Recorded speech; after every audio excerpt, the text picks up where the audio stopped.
Hey, hopefully my audio is okay. And oh, there's the chat tab that I hadn't clicked on this whole time. New softwares, right? Well, welcome everybody. In this tiny window, you can't see me gesticulating wildly. Feels unnatural. I gesticulate a lot. Cool. I can be heard. Awesome. So I couldn't get desktop audio to come through. So if you guys want to hear anything, or if we talk about sound at all, you'll just have to come play games with me. Um, so I was asked to talk about polish and finishing your jam game and testing, quote unquote, which varies a lot by the tools you're using. So we'll see what I can find to say about that.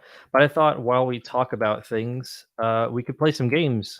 So I'm in our hub world here. Sorry for the harsh camera movement. And as others have shown on previous days, we have a global game jam hub with all kinds of resources and other goodies in it for you guys during the jam.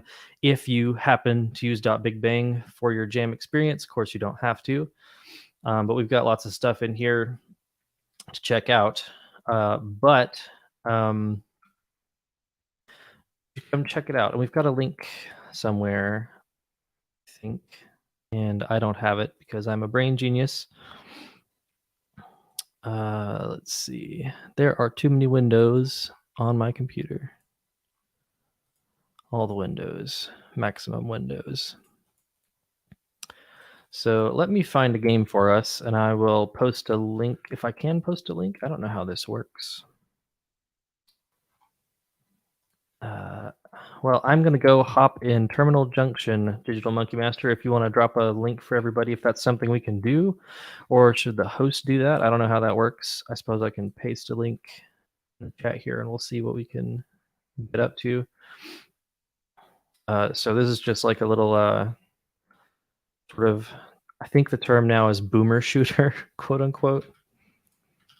Just like a little sort of arcadey, chill, low pressure FPS game. But I figure we can just play a few rounds together. There's quite a few people in here, actually. Yeah, we can just run around and have some fun. And so, I don't know. I was asked to talk about quote unquote finishing or getting your game over the line in a game jam. And I've only done a few game jams. Some folks have done a lot more game jams than me, but my experience with it has been that it's really a question of leveraging your time. And it depends on what you want to get out of the jam, right? Like, do you have to finish a jam game? Do you have to make a quote finished product? And really the answer is you don't have to. It can be exhilarating to like pull it off, right? To like make a jam game that feels like a finished enough game that people can play through and complete in some sense.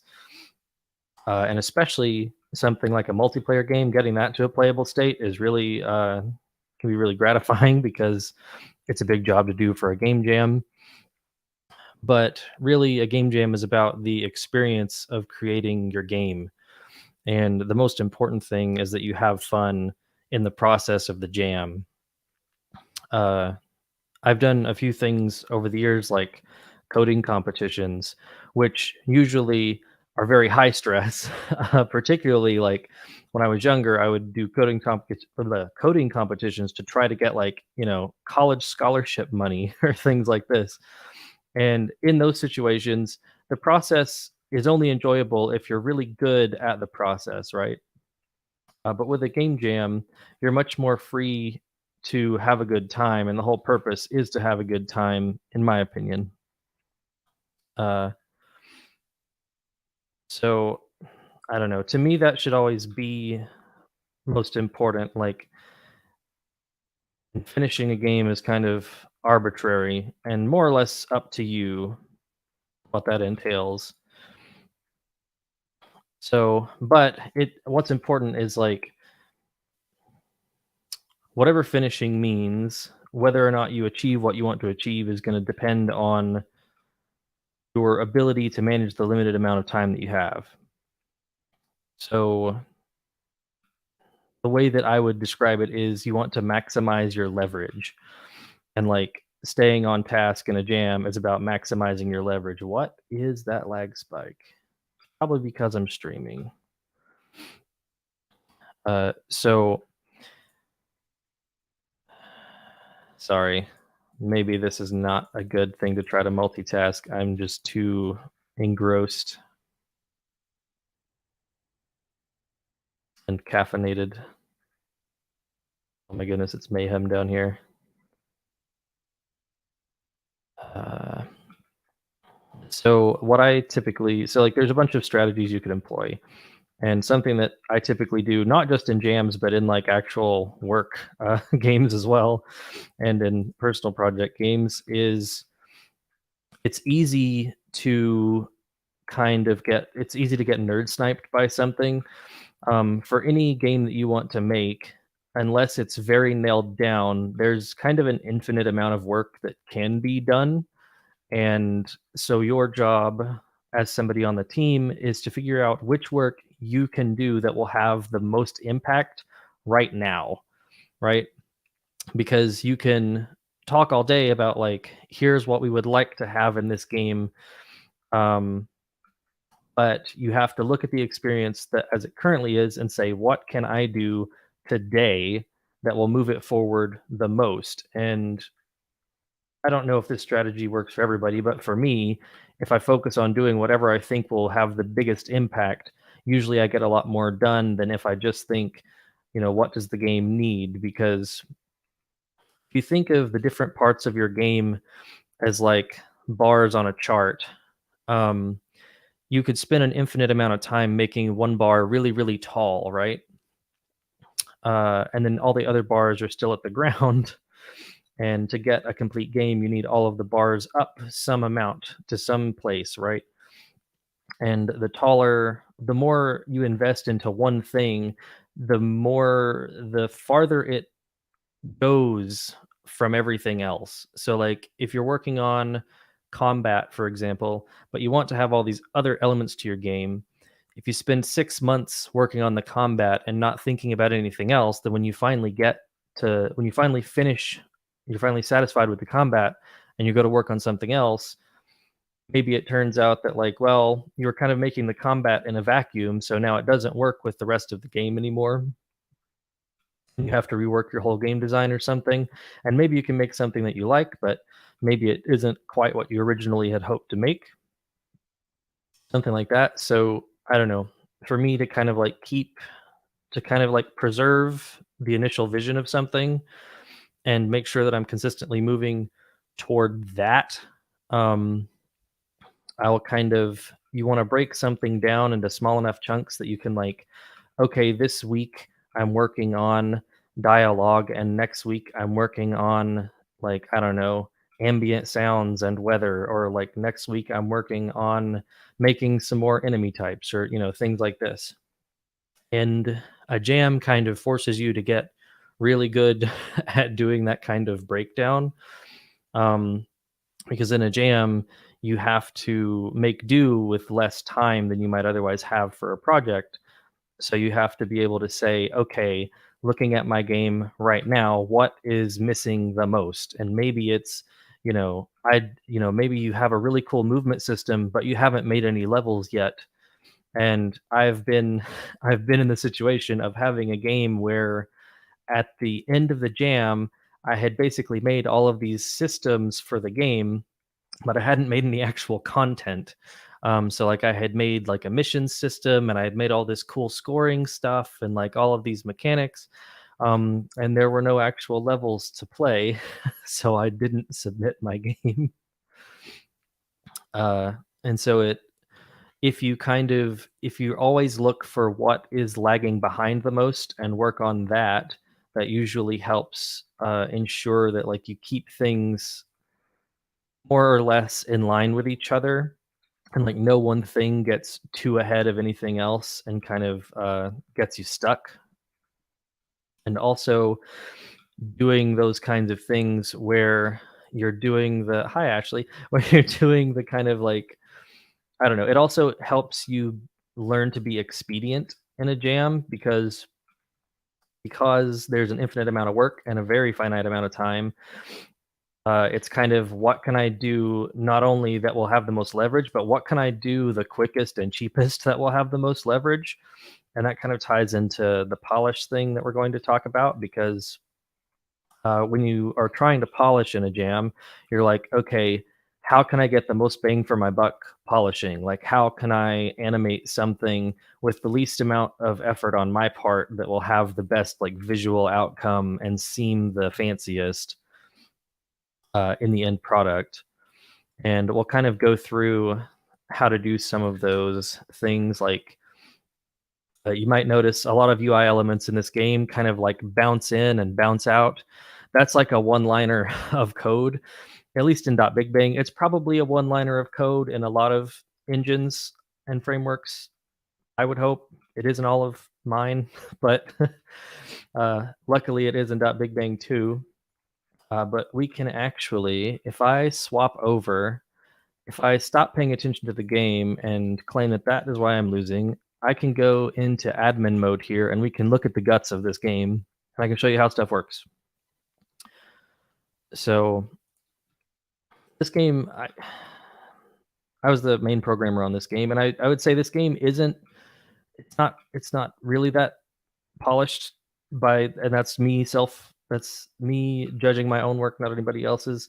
Like a lot more polish could be put on this game.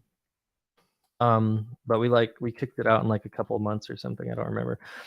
But and shipping is better than not shipping. And when there is like I said, an infinite amount of work. So like you could just keep polishing forever.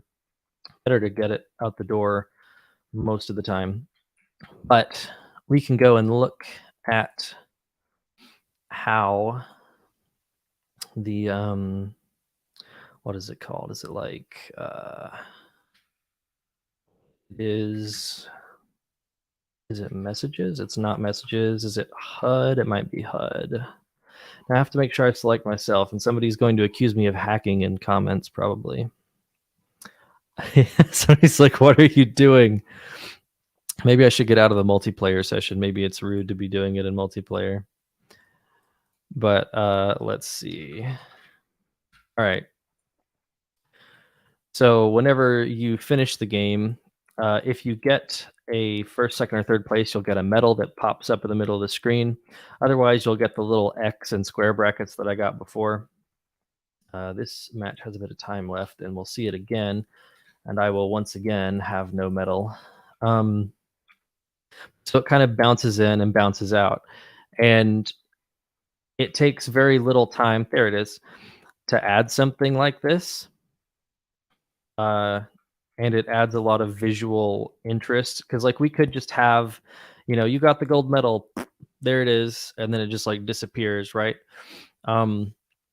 But you can pretty cheaply add things, cheaply and expediently add things. So here is the actual animation for that. So we have a timer on each. This text is probably too small. That big enough? That's probably big enough, right? Maybe. I don't know. Usually, well, because the screen is in the tiny little corner. Maybe it's not big enough. I don't know. I'll do one more. Nope. Started to type format because I pretty much only use this menu for formatting the document. That's readable, right? Okay. So this does the actual animation for that. So just if there's it's called a message. The little thing that pops up is called a message. So if there's a message, yeah, you totally can. Mea11T1 in the F1 menu, you can go and change the. Yeah, this is Monaco. This is just the same text editor as Visual Studio Code that we use at .Big Bang. So for each message, we have a timer for it, which is just a number. So whenever you spawn the message, we like set that timer to a value, and then we just count it down every frame. There's other ways to count a timer, but this is how we do it in this case. And so if the timer has ended, we remove the message. Otherwise, so we have this animation length here. So if we're under the animation length, that's the like pop in and then pop out. Then we just get our timer and then we just linearly interpolate. So the opacity and the size. And we use these easing functions. So we've got t, right, which is our timer, which is a number between 0 and 1. So we're subtracting it from 1 because we want to reverse it. And then we're applying this easing to it. And this easing is just, I'm about to get kicked from multiplayer, I think, when I do this. So there's these Robert Penner's easing functions. These are kind of classic uh, easing functions that I don't know why people have latched onto in particular, but here's a visualization of them. And this is just kind of a small set of easing functions that have been implemented in like basically every language, written in lots of different ways, by the way. Like some implementations I like, and some of them I'm like, why did you write it like this? It's confusing. But so all this is each one of these is just you give a scalar quantity n, which is the x on these graphs, and then it gives you back a y, um, where the restriction on these is at 0, y is 0, and at 1, y is 1. But in between, your value gets animated along a curve. And that's super useful because what that means is I can count up from 0 to 1 and animate anything on one of these curves. So in the case of in the case of this game, I'm animating things like text sizes and icon sizes and opacity and stuff like that along a curve. Or even whenever when the game starts, whenever I shoot my little bullet, the little line, the tracer for my bullet, that is just being interpolated the same way. I don't have a curve on it because it's so fast that you wouldn't really get to appreciate the animation. It's just linear, I think. Actually, it might be ease out. We can go check. I don't remember. We'll go look at the game manager of the running game and we'll take a peek. Bullet FX manager. Why is that? Why are they both here? Oh, right. This is the old one. I don't want to show you the old one. I apparently missed that when I was updating things. Really? Oh, wait. It's called like Bullet Trail or something. Yeah. Okay. So here's the script that manages the little bullet tracers. And if we go take a peek in here, we can look at how it works. Oh, my window's like off the screen. Hang on. I'm going to cheat. I'm going to do this. Well, that didn't work how I thought it would. Oh, I'm screwing up my editing. My bad. Okay, there we go. Okay. So if we go and look in here, so every frame we're going to, I have to make it bigger again. Oops. So we have a list of bullet trails, and each bullet trail is just an entity. So it's just like a little game object, or I've got like a little colored cube, and then I stretch it out between 2 points. So here we just go through each one. We go through them backwards because if we remove one, I'm like accidentally shooting. If we go through them backwards, that way, just if we remove one from the list, we can keep going, and where we are in the list doesn't have to change. So we get each one. Each one is just an entity. It's got a little wrapper around it. This class here, trail, just has a wrapper. Like here's where the line starts. Here's where the line ends. It has a color, a thickness, and a lifetime. And then all we do is every frame we tick it. So we figure out how old this is, which is going to be, and we use that to figure out t, which is just the normalized age. So it's from 0 to 1. How old is this bullet trail? And then once we have that, which is just this age over this lifetime, then we apply easing to it. So easing exponential in, uh, I wish I could pop this out and not get, well, I can pop the game out. Haha. So which one was it? It was exponential in. So let's go grab exponential in. So it'll be like ease in expo, I think, on this. Yep. Ease in expo.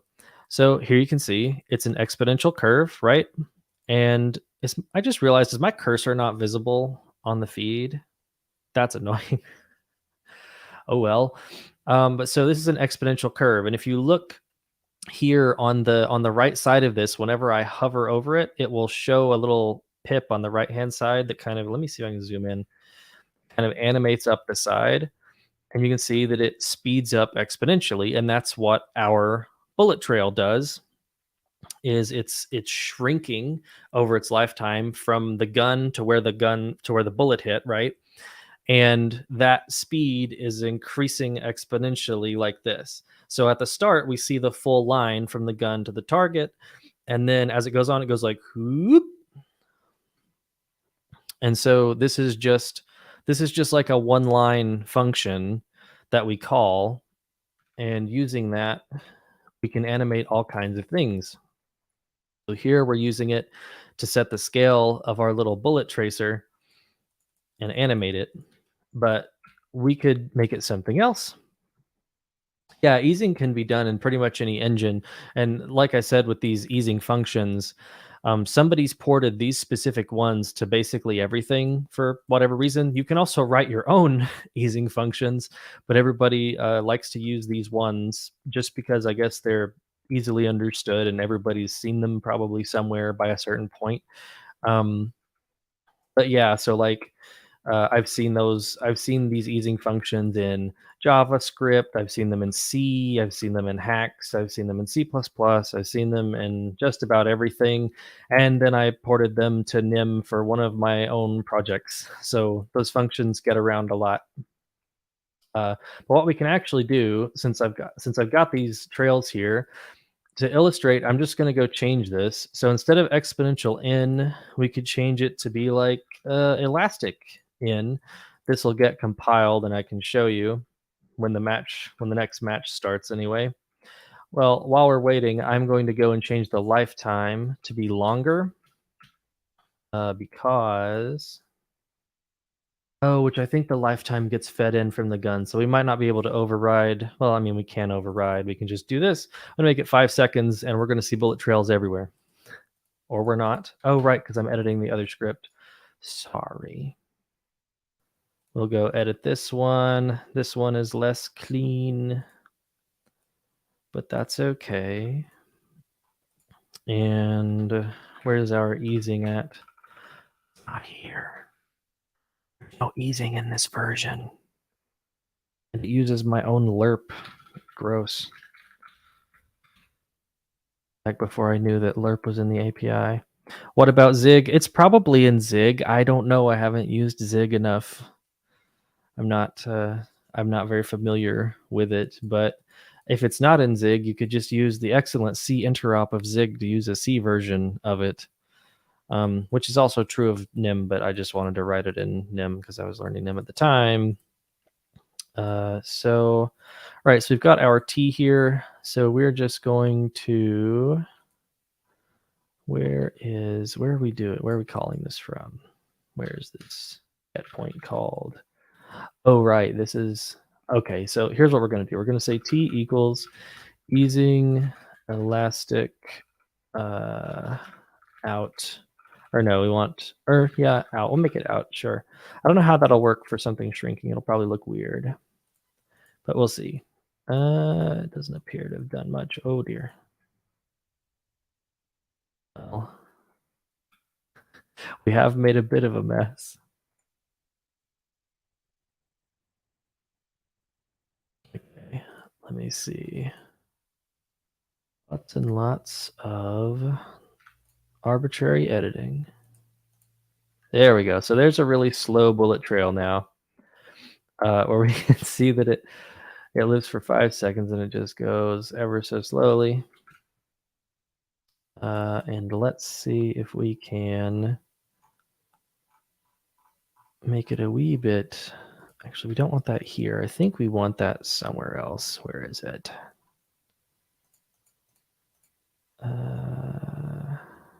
Okay, we rebuild the geometry we set the length. That's what we want. Set the length. Where is that coming from? Where is the set length from? Don't know.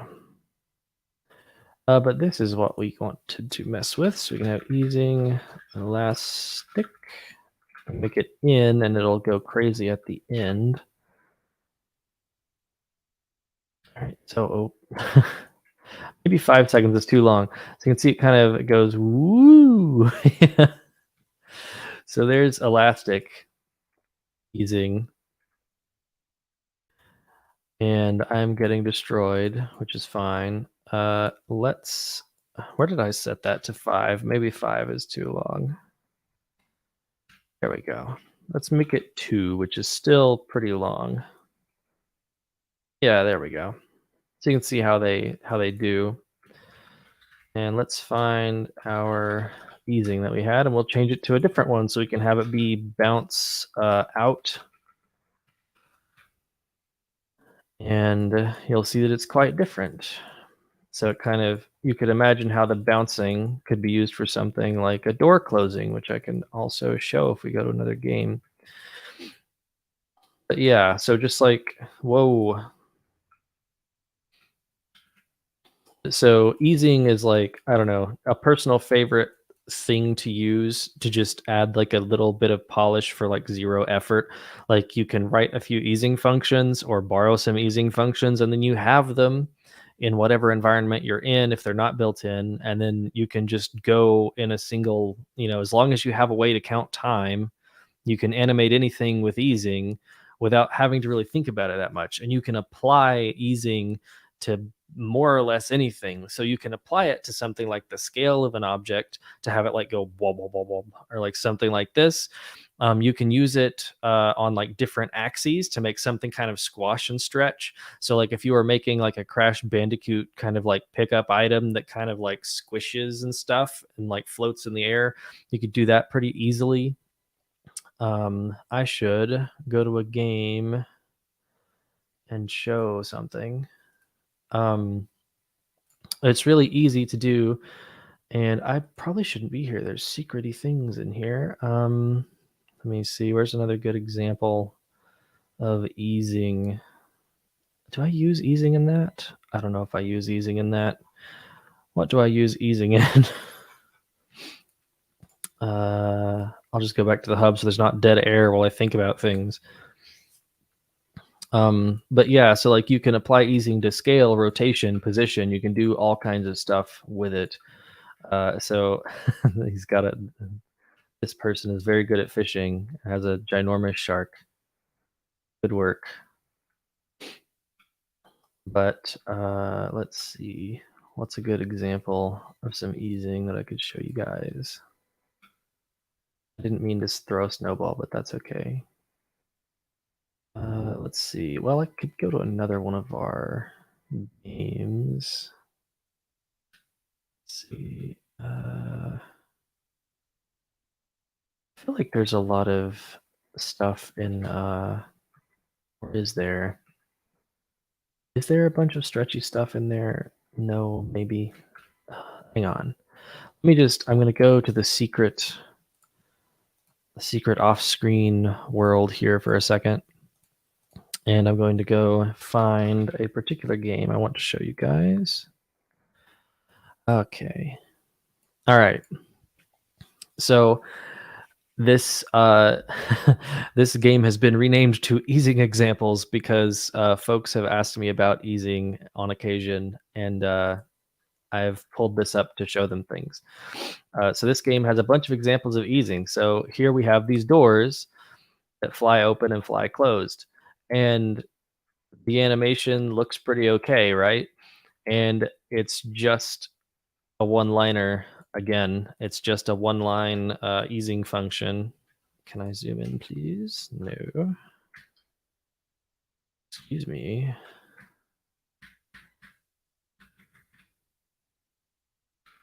Okay, my keyboard's not dead. That was a scare. What the heck? My F1 menu is no longer cooperating. Can I zoom in from here? And sort of. Now it works. That's weird. Silly browser events. All right. So we have a door, right? And the door has an angle when it's closed and an angle when it's open. Oh, thank you, somebody, for posting that. That was fast. I should also drop a link. I don't know if it works in multiplayer, but we're going to try. I'll drop a link in here for our lovely host. Um, but yeah, so here's this game. This might completely explode when multiple people show up. You can check out all these examples. And you should, let me make sure you can before I say it. Yeah, you should be able to remix this game if you want. If you have a .big bang account, you can remix this. You can go and read all of the code. You can use all the code. You can see how everything works and inspect it while it's running. So here's just a visualization of every easing function that's built into .big bang, and these are those Robert Penner ones that I mentioned. So here's how they look on different stuff. Here's if you don't use any easing. This door uses quote linear easing, which just means it interpolates in a diagonal line from 0 to 1. It doesn't do anything, and so you can see it's a constant speed when the door opens and closes, right? There are cases where this is what you would want visually. So like let's say maybe you're opening a bank vault and it's like really heavy and it just kind of super like slow and ponderously opens. Maybe you want it to move at a really slow constant speed, right? And so you might do something like before it starts moving, maybe you like show some dust or like rusty, like crinkly sounds, and then it like goes like, and then when it gets to the end, there's like, you know. But oftentimes, you want not linear. You don't want a constant speed. You want something more like this. So this door uses exponential easing, and it goes fast and then it goes slow at the end. So and this one does it. It eases in and eases out, which means it starts out slow, gets up to speed, and then ends it slow again. So you can see how that looks. And so in animation principles, you would call this slow in and slow out. Uh, Easing doesn't have to mean slowness, though. It just commonly does. So this one is called back. And so for this one, your number, it actually goes past the target a little bit and then comes back down to it. So you can see with the door, it kind of like swings shut and has some like, it like overshoots and then goes back. So this can look really nice for certain kinds of things. And then here we have elastic, which is the same as those other doors. We have bounce. So the door like falls open and kind of clicks. Uh, Hello, the French community. Thank you for greeting. And so here I kind of alluded to Wumpa fruit sort of situations. So here's just a bunch of little floating fruits that have different levels of, I guess you could say, juice applied. So here's, it just moves up and down in a sine wave. This one has like a glow effect on it, which is again in a sine wave. This one rocks back and forth, which is a third sine wave added to the mix.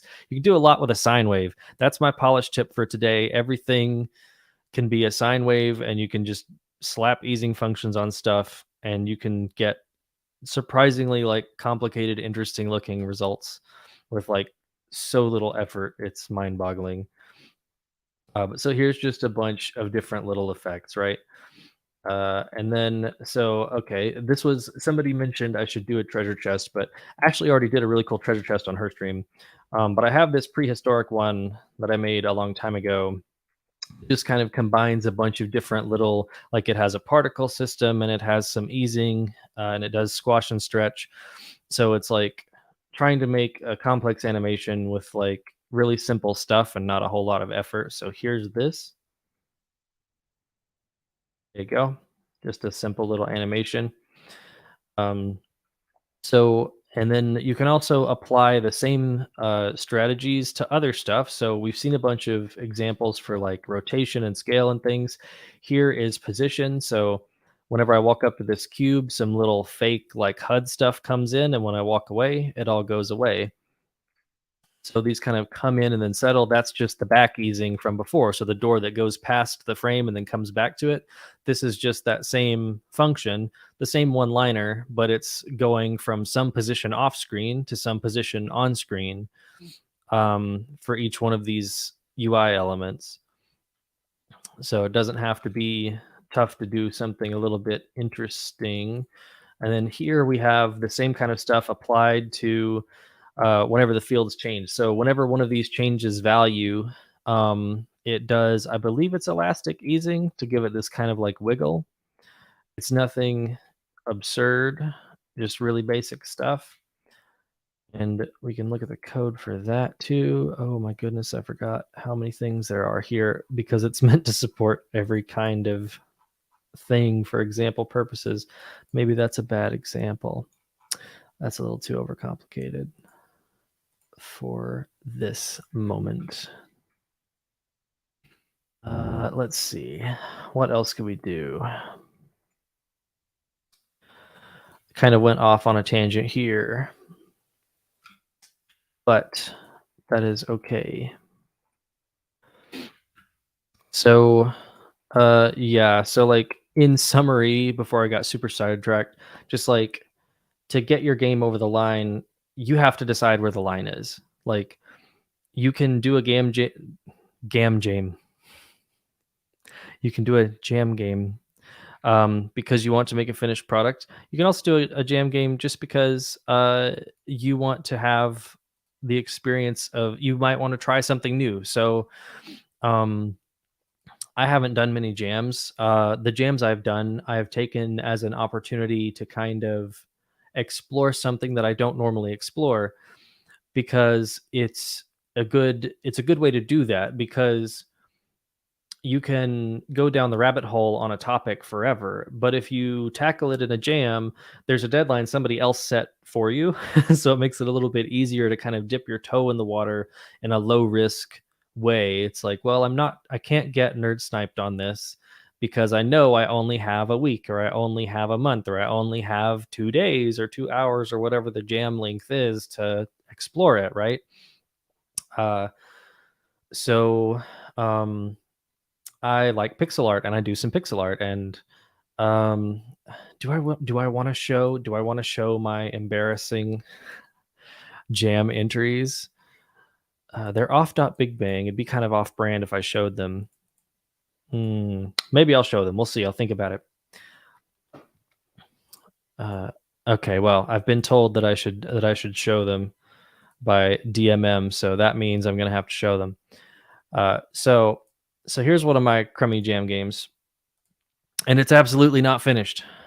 So so I really like StarCraft and I like pixel art and low res jam last year. I tried making a 64 pixel by 64 pixel StarCraft Brood War because why not?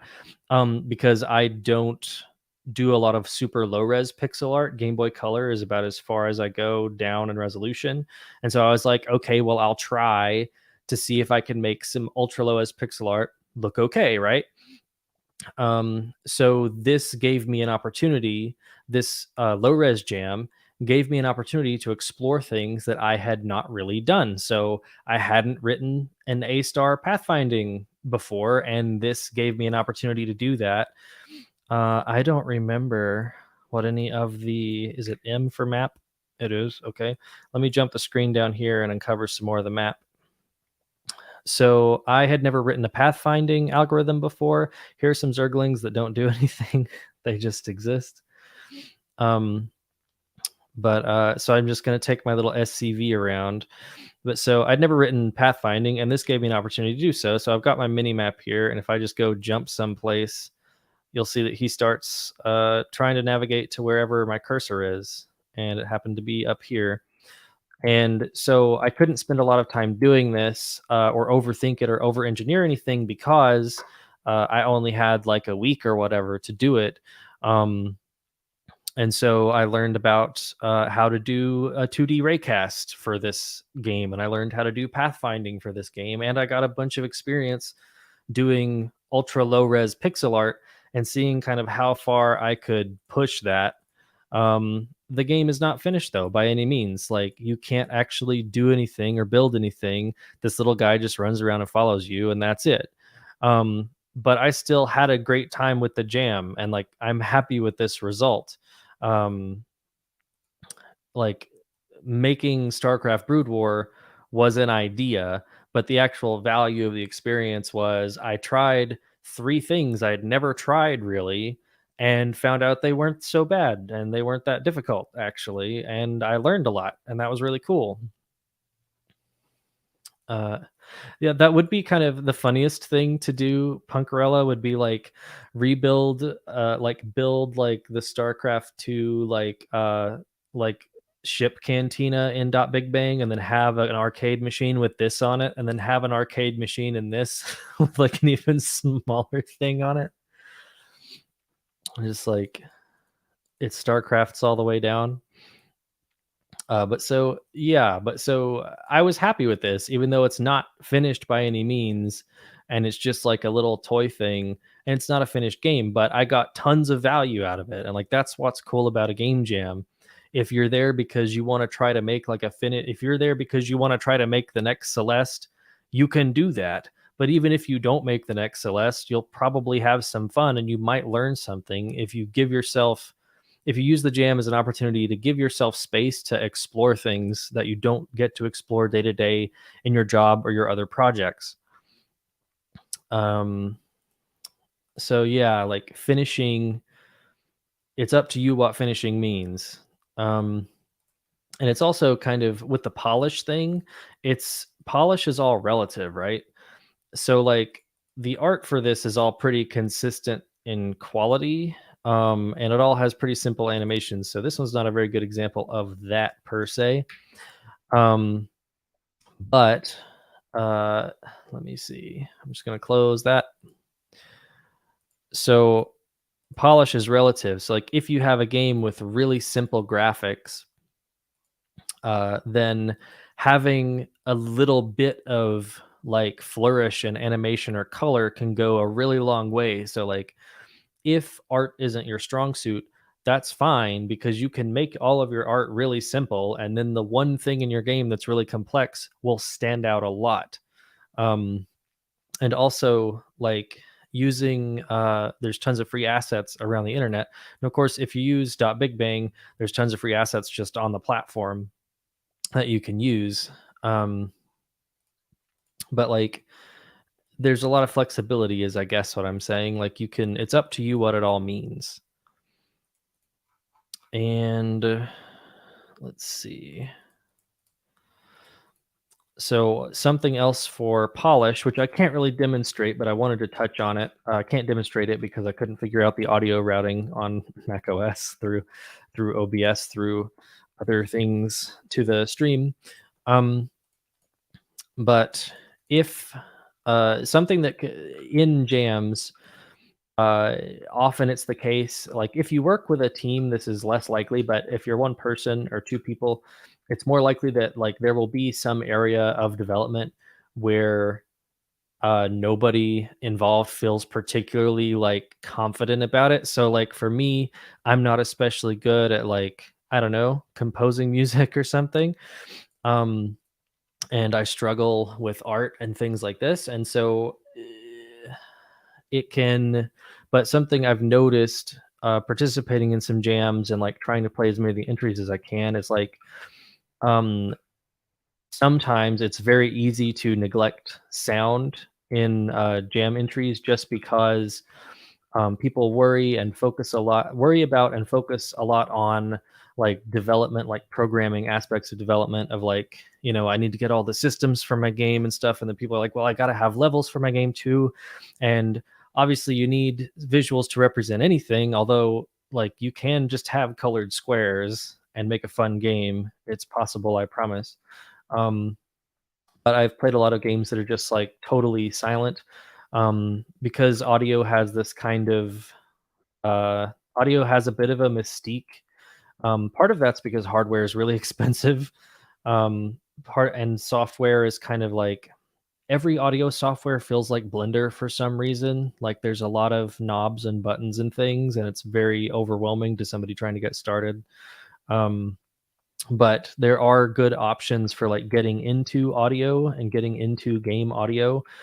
And if you are willing to kind of like, if audio is something you struggle with, if you can like muster up the courage to dip your toe in it, it's really not that bad. And there's lots of stuff available to you around that you can use. So I wanted to mention the site freesound.org because you can just go make a free account and you can get sounds that are community submitted. So you can like search for anything that you want. And you can go find sounds that people have made themselves that have a license that says you can use them. You can go and find something that you're allowed to use in your jam game or in whatever else that you want to use it for. You can take a sound that you like that has an appropriate license, and then you can go and edit it yourself. You can go, layer it yourself and make it your own if you don't just want to use it straight. But in a jam game, it's very convenient to be able to just go find something appropriate. Um, Without having to spend 3 hours kind of obsessively fiddling with it in FL Studio or something. Not that I would know anything about that. But free sound is great. If you've never done any audio editing and you want to learn some simple stuff, if you haven't used Audacity, check out Audacity. It's also free. You can use Audacity to do really basic like waveform edits. Like you can add fade in and fade out. You can trim out silence. You can pitch shift things. You can add reverb. So oftentimes I don't like waiting for programs to start up, and Audacity starts faster than a lot of bigger audio programs. So sometimes if I'm just making a temp sound or like a simple sound for a jam or something, I will get like a bass sample that I like. I'll just drag it into Audacity. It'll give me the waveform, and I'll just go edit it in Audacity and then export it as a wave and then forget about it. And it's nice. It's really nice to have at your disposal, and it's also a free program. Um, and what else? I was going to suggest. I don't know if BFXR is still around, or if there's like a different project based on it or what. But BFXR used to be this really cool. BFXR. Oh wow, it's been a while, huh? BFXR is there's a new one called. Is it CFXR? Is that what it is? Nope, I'm thinking of something else. Well, there is a browser version. I know there is. I can't remember what it's called. But it's just a convenient little free program for making 8-bit sounds from scratch.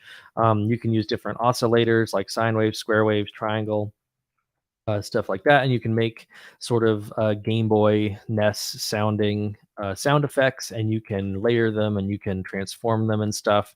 And it has some presets, like you can pick a preset that's like coin, and then you can go and change all the values. It'll give you some RNG values and you can go change them.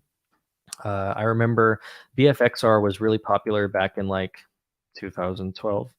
I remember a lot of Ludum Dare games at the time were making sounds with BFXR just because it was really convenient to quickly make some sounds for your jam game. If you are on a Mac or an iOS device or an iPadOS device, you can use GarageBand completely free.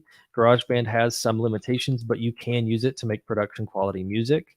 And in a pinch, like I have edited sound effects.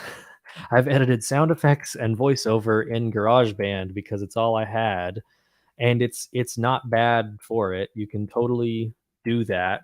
Just pro tip. Um, you might need, given that GarageBand makes certain assumptions and will like add silence onto the end of things and stuff like that, you might want to have Audacity or something handy so you can trim the output from GarageBand, but you would be surprised how much you can do with GarageBand for game audio. And also like just in terms of like licensing music and stuff, like there's tons of royalty free music around on the web. There are things that are kind of super well known and there's 4 or 5 tracks everybody's heard 1,000 times over the past 10 years, but there's lots of other stuff. If you just search around, you can find tons of musicians who are kind of on their way up, that are kind of working for exposure. And they're like, look, here's an album of things that I'm not selling licenses for. They're free. You can use them in your game jam. You can use them in your project, whatever it is. So if you don't have time to make music, or you're worried about music, or you're not ready to explore making music yourself or something, you can definitely find music around to borrow. And apart from music itself, like, depending on the kind of game you're making, you don't necessarily have to have songs per se. You could have a 30-second loop as long as it's not super abrasive. If you just have like if you have, maybe you're not, maybe you don't consider yourself a music aficionado, but you have some software like GarageBand or FL Studio that has some loop packs in it. You can go make a 30-second looping MP3 with some loop packs, that's just kind of ambient to whatever style of game you're making. So a puzzle game or an adventure game or whatever it is. Um, you don't have to compose from scratch all the time if you don't want to. You can make something, just experimenting. And oftentimes, especially for a jam, for in a jam setting, something is better than nothing. And so some audio is better than no audio for most games, because you can add some feedback to actions that happen, and having at least a little musical touch can like add a lot to the environmental feel of the game, the vibe that the game has. You can communicate a lot with just music. Like, you could have like a two color, you know, colored squares game where there's no defined characters or anything, but just with motion and sound, you could make that a horror game without having a single like illustrated thing. You could make a horror game, just by the feeling of the audio. So consider things like that. I'm going to stop ranting about game audio since I can't demonstrate any of it. If you want to hear the audio, you gotta come join the game. Come to the Dot Big Bang Hub and hear the seagulls and the splooshes and the jetpack noises. Um, Something else that I wanted to say, is just I wanted to say this because it's something that I've struggled with in general, not just in game jams, which is, it's if you're like me, it's easy to be a perfectionist. It's easy to be hypercritical of your own work, and only see the good things in other people's work. And it's easy to feel like you don't measure up, or that if you don't make everything perfect, people will be judging you for your jam game. And hopefully that's not true, first of all, and for most people it's not. And if somebody is judging you, that says something about them, not you. And also, it's a jam game. It's not expected to be perfect, right? Um, you're doing something in a time limit for fun. That's the point. The point isn't that you've made the next hit indie game in a jam. That doesn't happen often. It does occasionally. I mentioned Celeste earlier, which is a great game, but the jam game of that took like a week or something, and the version on Steam, which contains the jam version, took a couple years, probably at least a year. I don't actually know, but probably at least a couple, I would say. And the jam version was made by two people, and the full version of the game that came later was probably at least 10. I don't actually know. I don't remember. Haven't seen them credits in a while, but it's probably at least 10 for the initial version. And then if you include things like localizers and social media teams and marketing, probably more like 50, right? So if you're making something in a jam with one or two people, um, you really shouldn't worry about the output of your one or two people in like a week or whatever it is. Um, yeah, the Pika 8 version, I believe, was for a jam. And then the sort of full game that was made out of it took a lot longer. And there's a little hidden arcade machine in the game with the Pika 8 version, which I thought was really cute. But point being, like, don't be too perfectionist about your jam game. It's not about the product, it's about the experience. And the product is a testament to the experience that you had during the jam.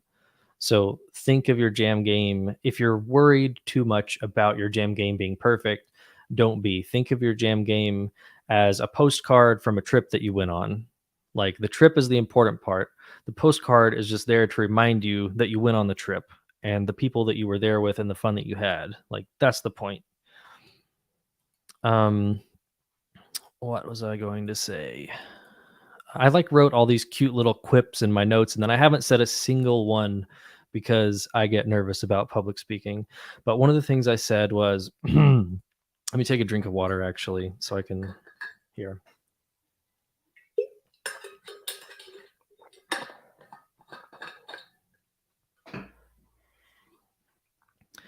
A jam is about exploration, not attachment. There's your Buddhist lesson for the day. Uh, don't be overly attached to like, oh my god, my pixel art isn't perfect on the jam. It's fine. Nobody expects it to be perfect. Have fun. That's the whole point. Uh, and what else? I kind of let's see. These notes of mine are just ranting, ranting, ranting. Another thing, which I don't know. I haven't had as much time to spend watching other Global Game Jam presentations as I should have. So I don't know how much of this kind of thing has been covered, and I don't want to be preachy at all. I just want to make sure that people have fun because that's what jams are for. And I think Global Game Jam definitely is about having fun. And so I just want to say that like whatever you should use, whatever you want to use to make your jam game. Yeah, sure, I'll hop in. DMM has just posted me a link for one of our recent games. I'm going to put it here for the host as well. So it'll get to all the platforms. This is one of our recent games that we made in collaboration with Preston from YouTube. Preston, whose last name I can't pronounce, so I won't. But yeah, we made this in collaboration with him, and as you can see, it's absolutely gorgeous. I'm allowed to say that because I didn't work on this one. This game is beautiful. Like I have been like I would come and check up on this game when it was being made, and it's so fabulous. It is just such unbelievable quality. Every time I see it, I'm just like, oh my god, I have got to get good. This is phenomenal, phenomenal work. This is a game we made. Oh, hi, DMM. Preston plays. Yes, sorry. Preston plays with a Z. Uh, but yeah, this is a dropper game where you can jump dream level, dream level. Okay, you want the visual spectacle? We'll do the visual spectacle. All right, which one is the dream level? I'm particularly good at this game. Caves, lava, dream. Okay, here we go. I haven't played this in forever. I'm gonna suck at this game. You guys are goading me into having a bad time here. And of course, there's no audio, so enjoy this. But God, it's trippy. But I was just gonna say, use whatever you want to use to make your jam game. Something that I've witnessed a lot over the years is people have strong opinions about what tools they use, and that's fine. I certainly have strong opinions about the tools I use, and I can get very grumpy about it. Um, and that's all fine. But oh, I'm bad at this game. I'm really bad at this game, you guys.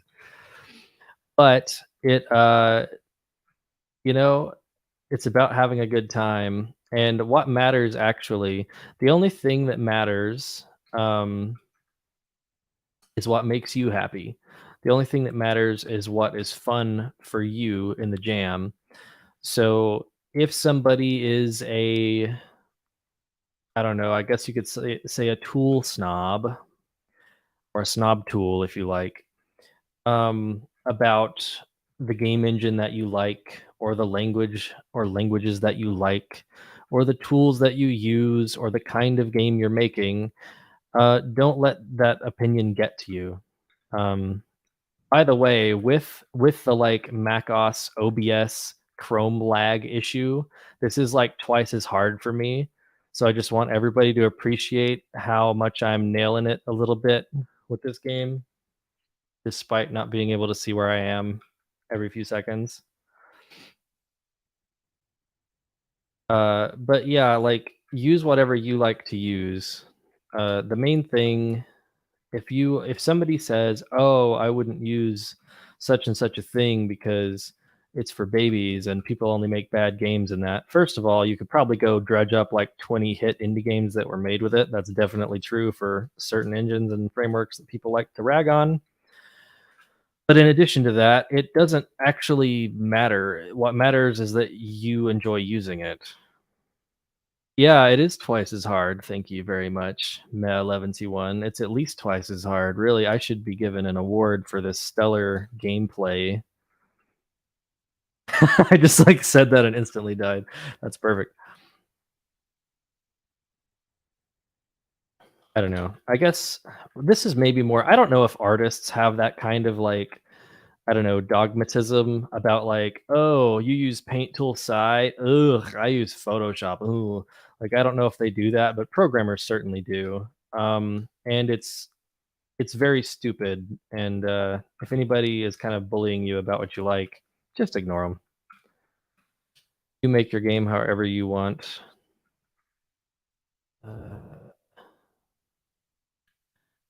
Does Paint Tool Sci even exist? Did I just make a 2006 reference that nobody's going to understand?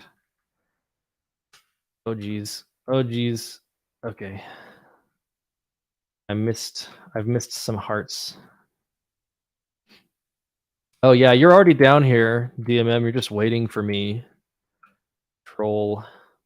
Absolute troll. Waiting for me to catch up.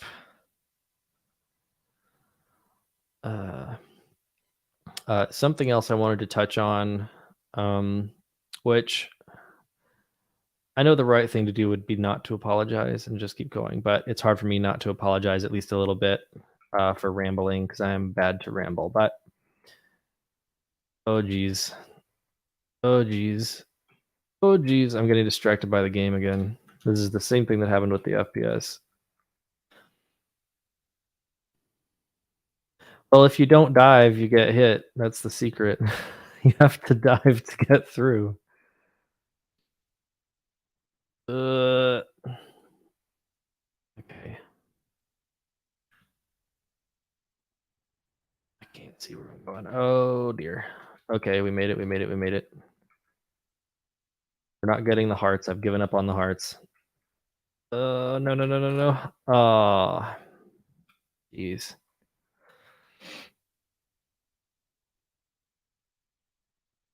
Okay, come on. Come on. Sorry, I'm like way too focused on getting through this. I can't be shown up by DMM in a live stream. That's just not cool.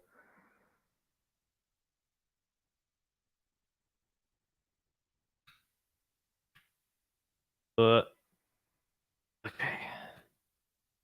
Stop waiting for me. Ugh. I feel patronized. Mostly kidding. Uh, this one always kills me. Yep. I always mess that one up. Uh, yeah, you should all come check out this game. It's very high quality, and I was so impressed with it all through development, but especially seeing it complete. Like, just like very well done. Like both design and like quality, like just art quality, code quality. Everything is fabulous, except my gameplay. Excellent, excellent. But what else is on my list to like ramble incoherently about? So one of the things that was on my list of like points to touch was testing, and testing varies a lot by what tools you're using. But whatever tools you're using, you should check what's available to you in terms of testing and leverage it fully. So, and here's a cutscene that we can't hear, but that's okay.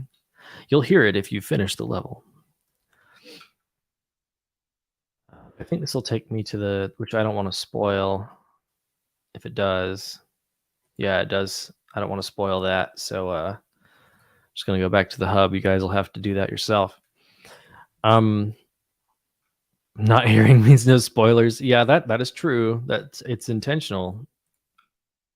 Yep, 100% intentional. Let's go back to the Global Game Jam hub because it's so cool and topical. So, for testing, general advice is like whenever you're working on a game, you're testing the game. Usually, sort of, you're testing like the thing you just made, and you're testing it sort of intentionally. Um, like, oh well, I just added this thing. I'm gonna go make sure it works, right? Um, you do something like that. Here are some game games, game jam games, jam games that have been made in previous years on Dot Big Bang. So here we have Paint by Plunder, made by Brad, Heather, and Zaz. There's a teleporter to it here. I'll go ahead and post a link to this hub here quickly. You can come here and go through this teleporter to go check this game out. It's really cool. There's amazing art. There's this game, ESP by Ashley and DMM. This one is also really cool. You have to switch back and forth between characters to solve puzzles. It kind of makes me think of something like 2D and Top D, if any of you have seen that. It's a really cool game. Oh, I can't platform on the things. Bummer. But yeah, this hub is so awesome. I've like not given it enough. Like I've not seen it that much. It's just like it's so cool. But anyway, very cool. Lots of things in here, and information and resources and stuff. But it's easy when you're working on something, particularly under time pressure for a jam, is you're testing the thing you just made. Like I just made a door. Does the door work? Yeah, it works. Okay, moving on. Go decorate my booth. Oh, okay. Where is my booth? Where my booth is? The like modern things mixed with like Mac OS 8, Mac OS 9 aesthetic. It's really cool. Out here. This is so neat. January weekly art challenge. Okay. Got lots of stuff up here. I think the booth is probably back down at the bottom, isn't it? Let me go up here then. Make my way back to the start. Oh dear. Did it wrong. Oh, nice. That's cool. Yeah, Summer is in here live editing the game, putting in the weekly art challenge entries for the week. Pretty neat. Ooze Tank. Wandering Doodle. He looks shifty. I don't trust this doodle. He's clearly up to no good. Whoa, look at that. That is so well made. That is a nice explosion. Wow. Very well done. Should go put that in my playing game if it's usable by others. I recognize this character, but I don't know what it's from. Anyway, let's go find this booth that we're supposed to decorate. But easy to test whatever you're like currently. Okay, I can parachute out. Fabulous. I found something. Found a paintbrush. I don't know where it went. It went somewhere. Okay, and there's a little doodle. There's a wumpus. Yeah, I think that's called a wumpus, right? Max. I don't know where these are going. I'll probably see them eventually. Okay, there's booths here, but it's not one of these booths. Oh, there's a hat. I thought I could get the hat. I don't think I can get this hat. Oh wait, I'm wearing the hat. Sorry, ignore me.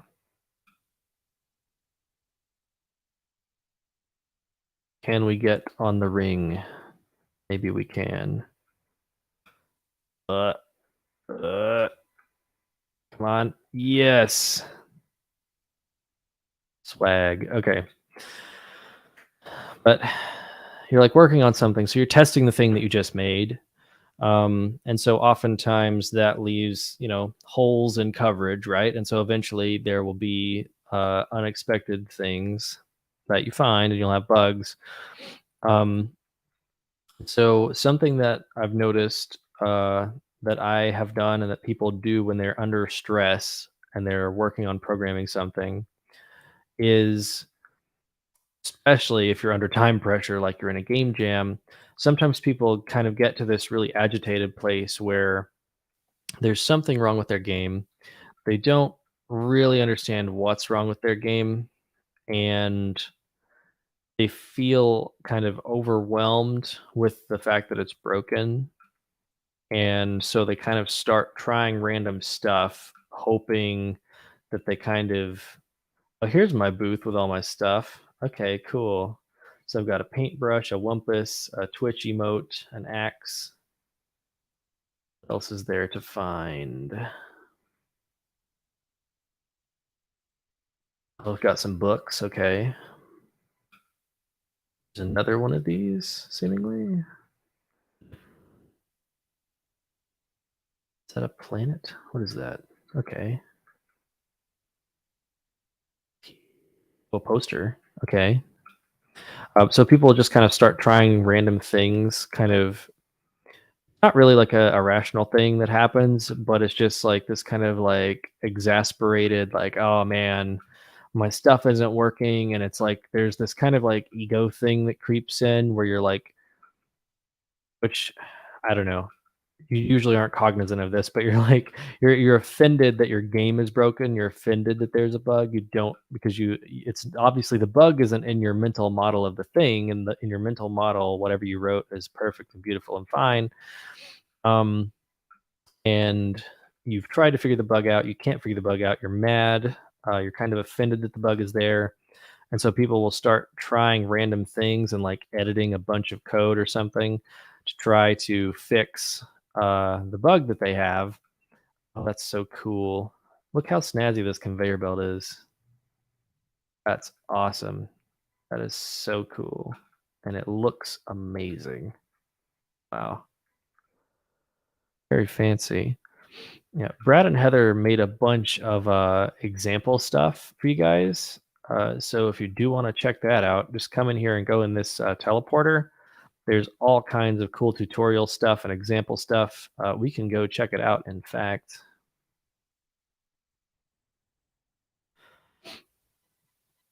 Yep. Do, do, do, do, do. Tons and tons of examples are in here. Lots and lots of information. Oh, that's so cute. They got a little, oh, that's red. Which, I don't know. I don't want to read a bunch of paragraphs of text on the stream. I feel like that would be less good. But oh, that's interactable. What is that? Oh, interesting. Oh, that's so cool. That's so high quality. I love you guys. That's rad. That's like this little example is like better than half the games I've made. So kudos. Jeez. That's really cool. What else do we got in here? Oh, we got some folks with different skins. Some NPCs with different skins. Jeez. Emotes. I don't know what the deal is with. Oh yeah, got emotes for different seasons in here.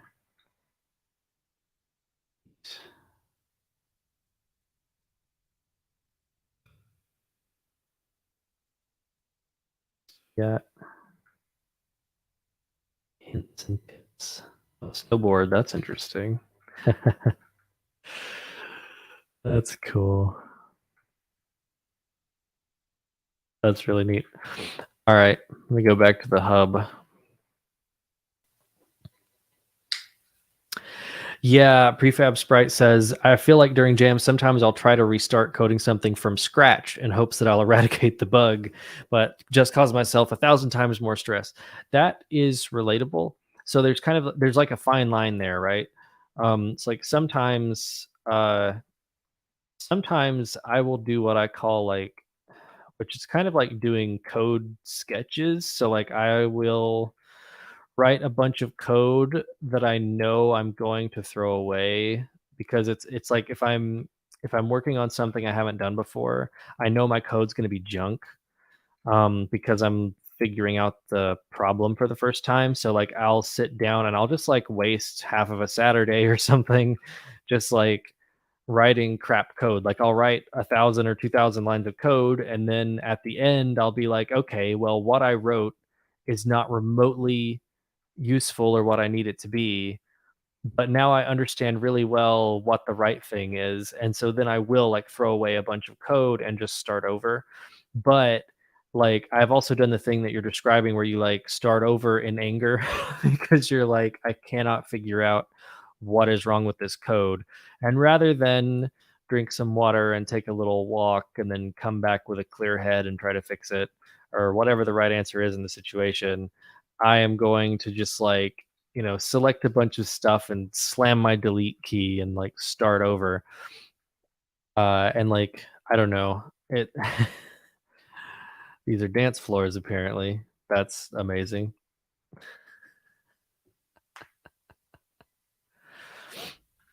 But yeah, try to resist that urge. And like it is easy under stress too to just be like, oh, forget it. I'm so mad. I'm gonna start over on this.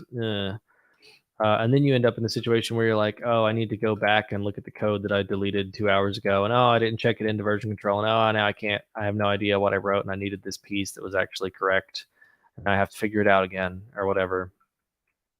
Try to not put yourself in that situation if you can. Um, so if you ever find yourself kind of, I don't know, debugging in anger, oh, press E to cycle. Okay, I thought it just picked one at random, which I also thought was cool. How do you do that the right way? I'm just bad. I'm never gonna make it up there. Well, I could get the I'll get the jetpack and cheese it.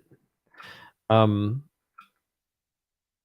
but if you're ever debugging in anger, just try to take a little break. Even though you're under time pressure in a jam, just have yourself a little break. Go walk around, drink some water, do something. And because your brain, like the human brain, is really good at like batch processing. So, okay, our logo's up here. That's cool. Human brain's really good at batch processing, and so when you're too focused on something, your brain can't batch process, and so oftentimes, if I am debugging in anger and I have the moment of clarity and I just go walk around for a while, and try not to think about the problem, my brain will go think about it, like, behind the scenes in the background, and then I'll just realize what the problem is 20 minutes into the walk. Um, so taking a break is super, super useful.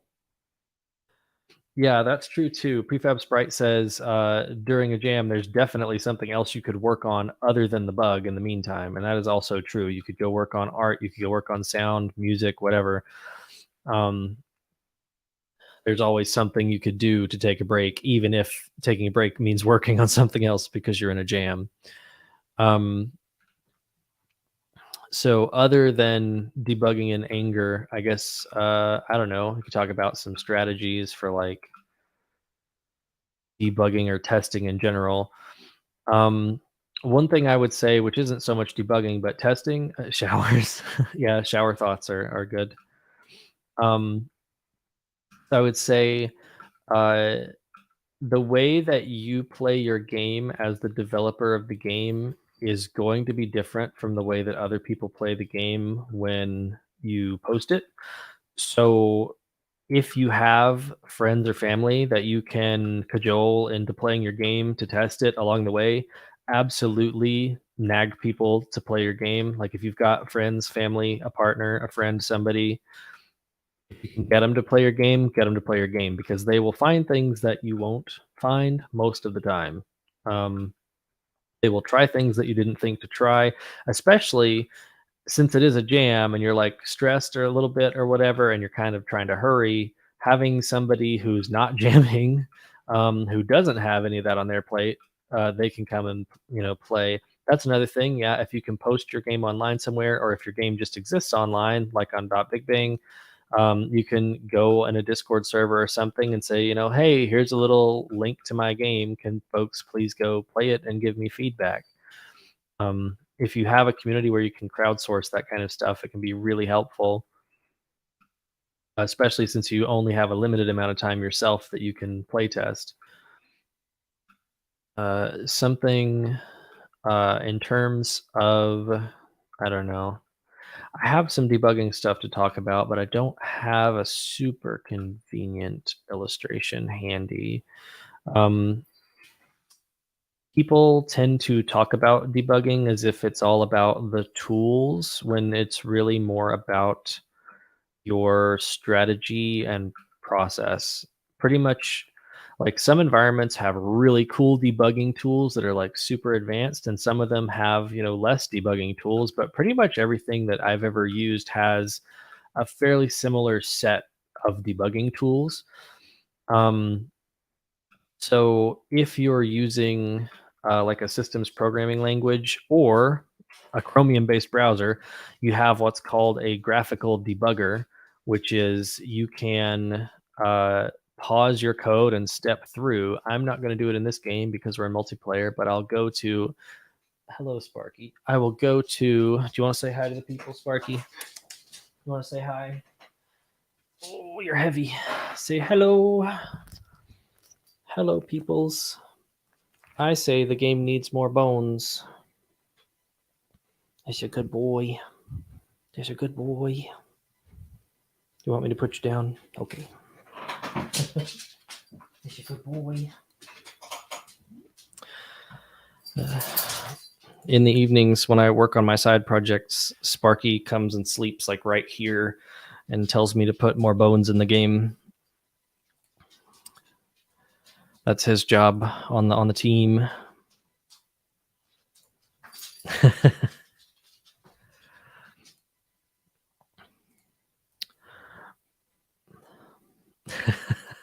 Somebody called you a good boy. Are you flattered?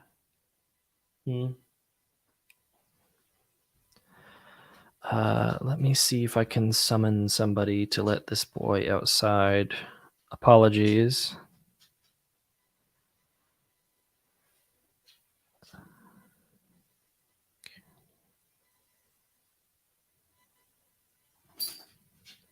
All right. Dot good doggo. Yeah. Let's see. What else could we do? We'll use this. We'll use one of my games that nobody's in. So I just opened the Chrome Dev Tools here to the right, and what's cool about this is, so let me go grab a script somewhere, and we'll open the script, and I'll zoom in on the. Excuse me. That's this way.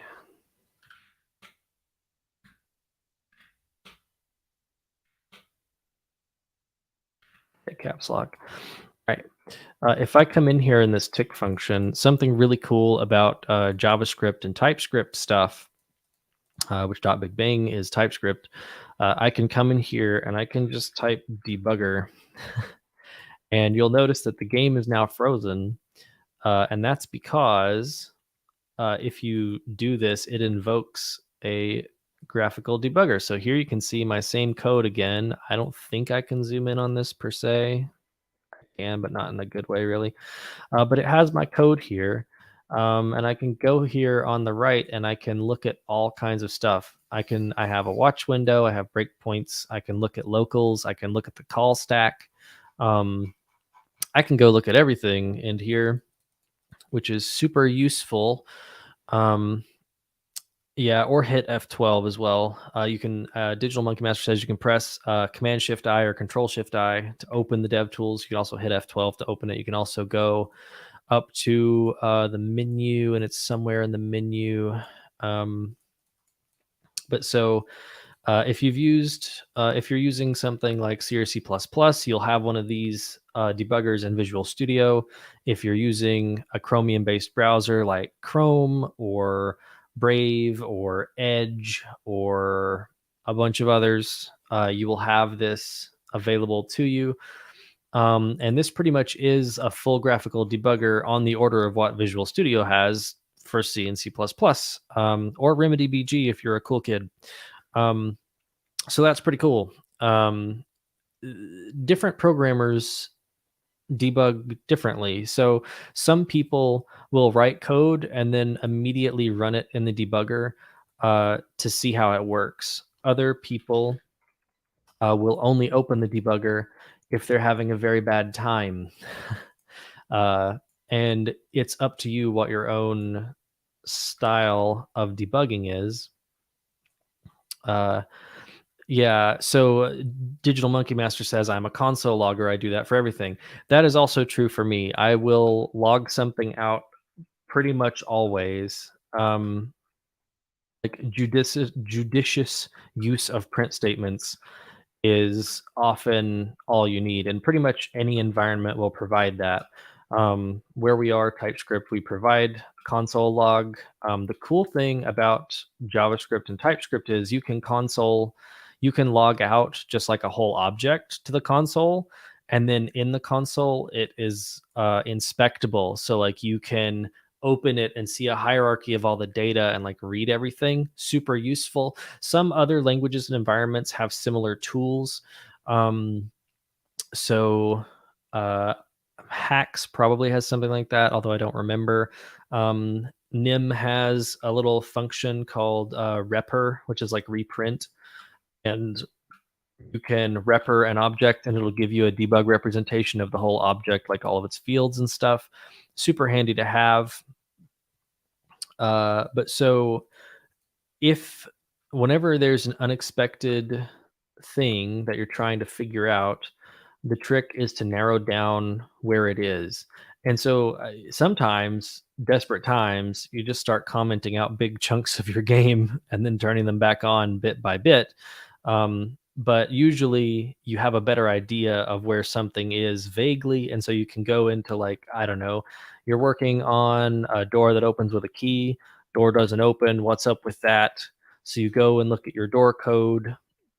And sometimes just reading through, knowing that it doesn't work is enough. Sometimes you need to go and you could put in, print statements at different parts. So like, maybe you have to check that the player is touching the door, and then you also check if they have a key, and then you also check if they pressed X, right?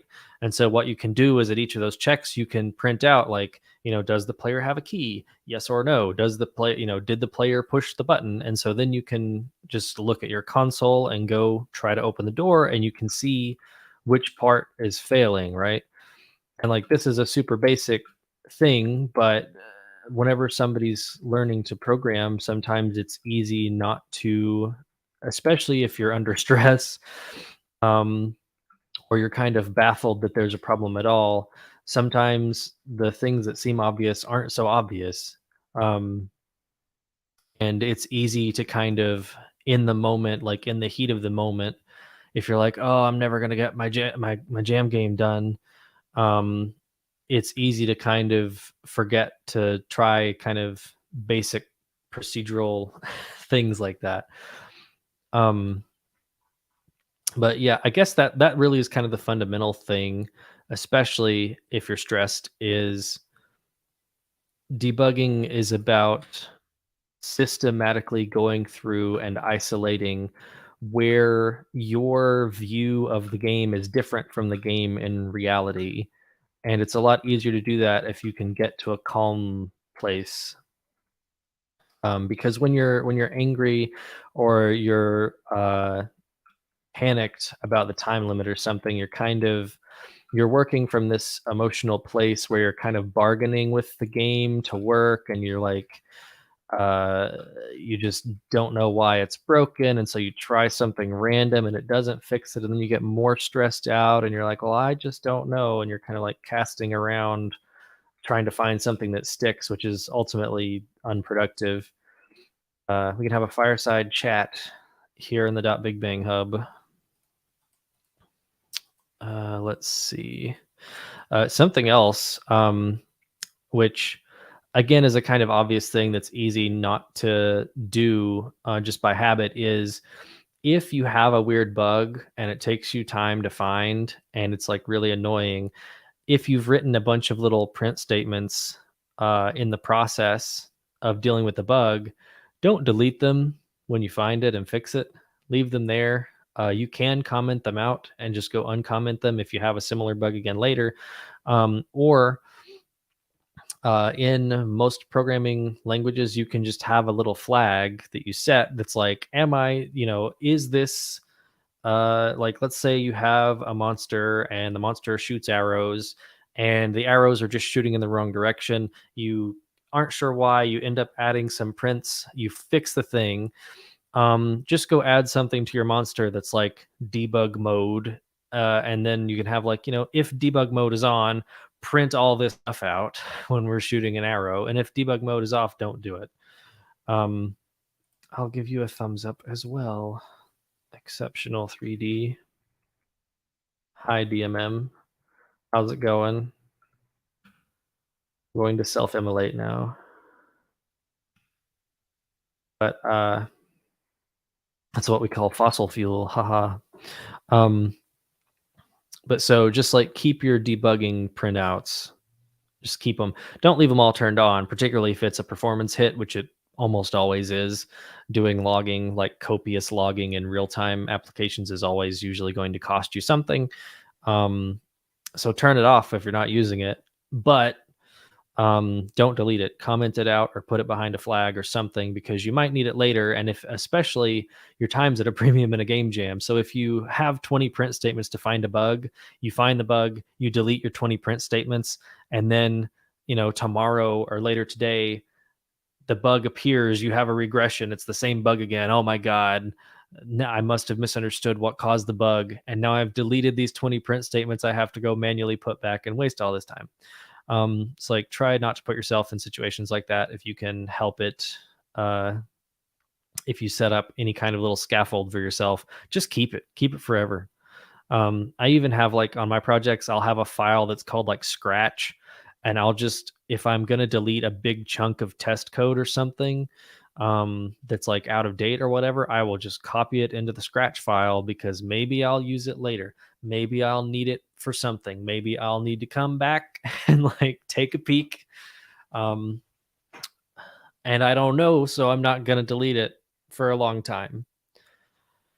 Yeah, it's cool to like hang out around the campfire with people. We need to add marshmallow roasting to this. What else? Another thing about testing and debugging stuff is like, try to set yourself up for success as much as you can. Tools vary a lot.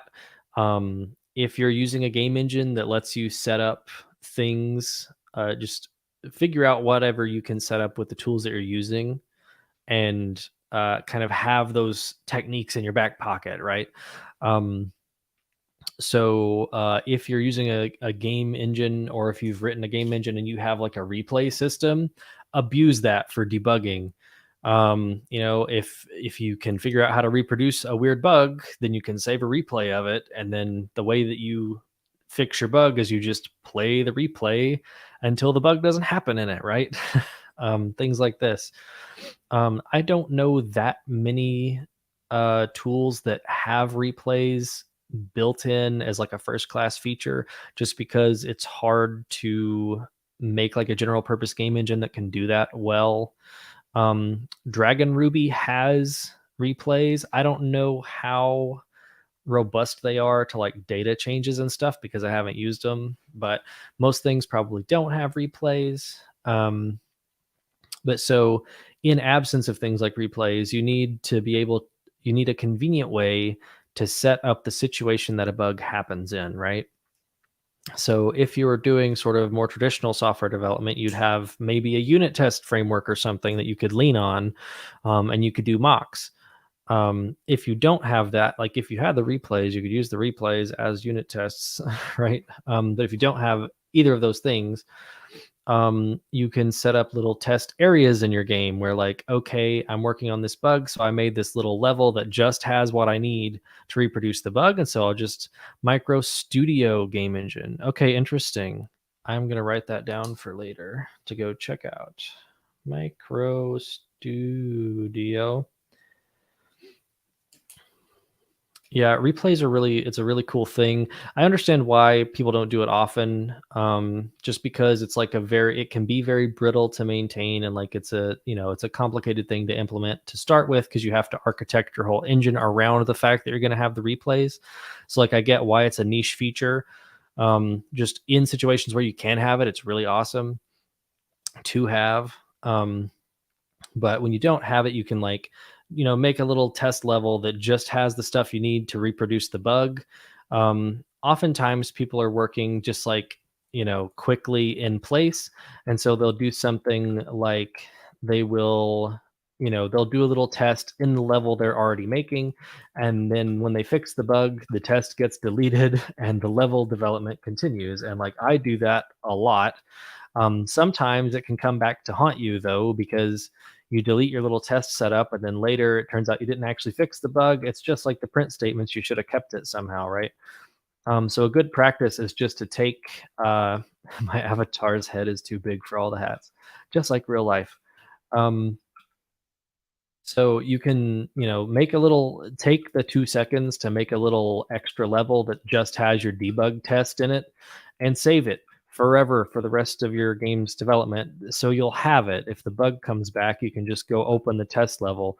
And like, in a longer term thing, you might have an organizational strategy for all those little test levels. But in a jam, you probably just have like a little folder, or you just have the name, have test at the beginning of it or something. Um, but definitely keep those kinds of things. So like if you find like a weird collision bug in your game, make a little level that reproduces that collision bug so you can fix it and then keep that level around because you might need it again. It's like set yourself up for success by making it as easy as you can to like go test the thing that you're trying to fix. Like if you have to boot your game up, load a save file, and then play for 20 minutes to test your bug, it's going to be really hard to fix unless you fix it on the first try because you don't have that kind of time, right? Um, it'll be much easier if you can, okay, well, I have a quick load where I'm at the place where it happens, or I have a special, like I can launch the game with a command line argument or something to like go directly to the place I want to go to check the specific thing. Or if you do have something with like some replays or automation, you could just have it running the replay over and over while you're coding. And like eventually, like maybe you have a little thing to notify you, like, hey, this value is different now. You fixed the thing or whatever it is. So there's like a wide spectrum from like printf debugging and like all the way to I run everything in the debugger so I know exactly what it does.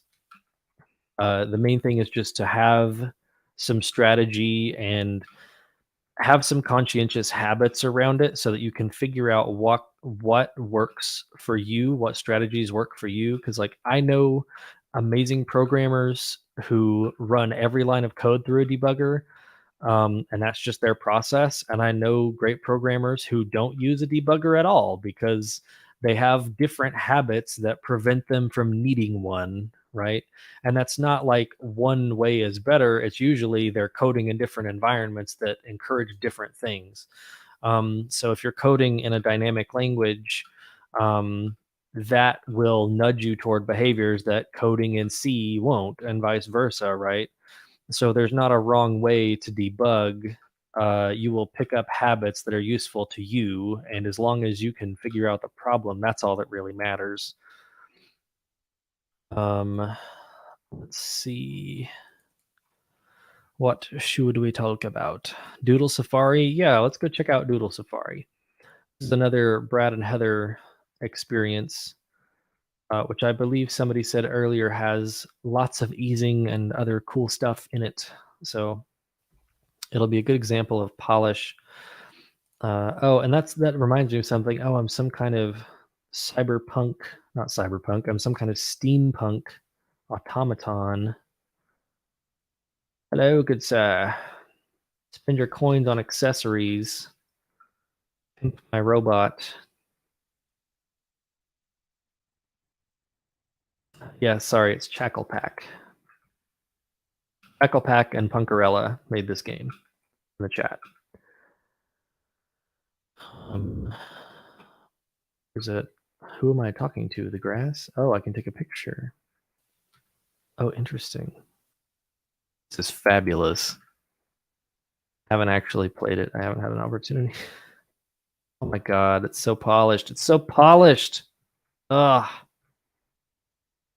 I'm shocked that Boo Radley was taken. There aren't a lot of people who would be like, yes. I mean, unless maybe they were referring to the band or they were really leaning into like being sallow skinned or something. Like I don't know. There's a small number of reasons to pick that name, aside from like in jokes, I guess. Ooh, a treasure chest. Oh, that's nice. Very polished. The thing I was saying about polish being relative, just like which this game all looks fantastic. Um, but one of my jam games last year, in fact, was just colored squares because I didn't have time for art because I was making a kind of puzzle game that I haven't made. And I knew that I was going to spend all of my time. That was terrifying. I knew that I was going to spend all of my time figuring out how to make the game mechanics work. So I set up front to myself, like, I'm just going to make, I'm just going to go and make, I should also paste this link, I guess. I should go and I should just focus on that, and the art will just be colored squares.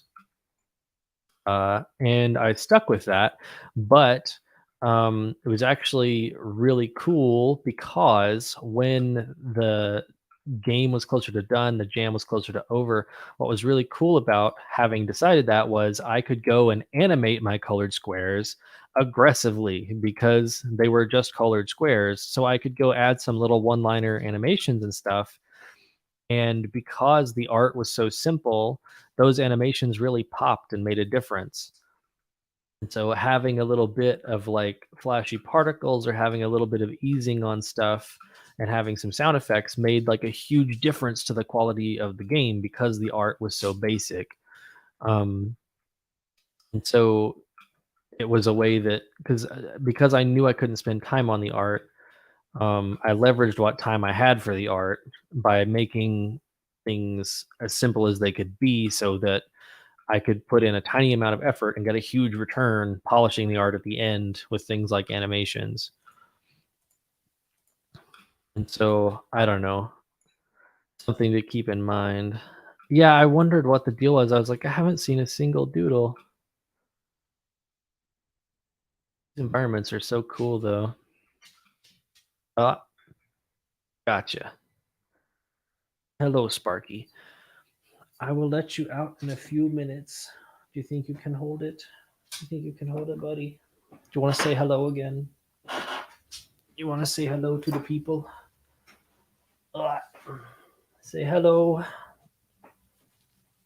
Say, I'm a handsome boy. Yes, you're a good boy. Want to say hi to the people? No? Scruffy, scruffy, scruffy. Okay. Is it your turn, Cheese? Oh, don't be mean. Be nice. Sparky, you're in her space, dude. Anyway, okay. Found one cool doodle. I'm apparently really bad at looking because I haven't spotted any of the others.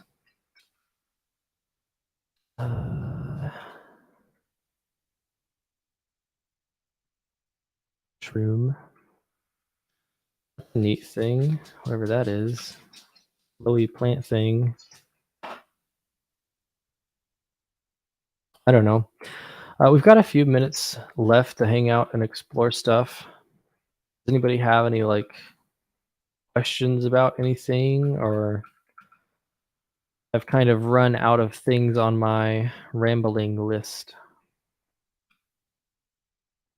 Otherwise, we can just keep playing Big Bang. But other games we could play together. What is this? Okay. All right. That's cool. Treasure chest. Now I'm like looking at every nook and cranny because there's goodies to be had.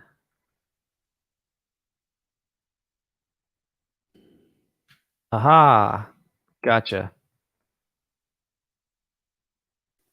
Thrives in the dungeon. All the little like animal variants of the doodles are really cute. I like them a lot. Really excellent stuff. Feels like a thing. I already got that. Had I gone over here though? Yeah, I did come over here, didn't I?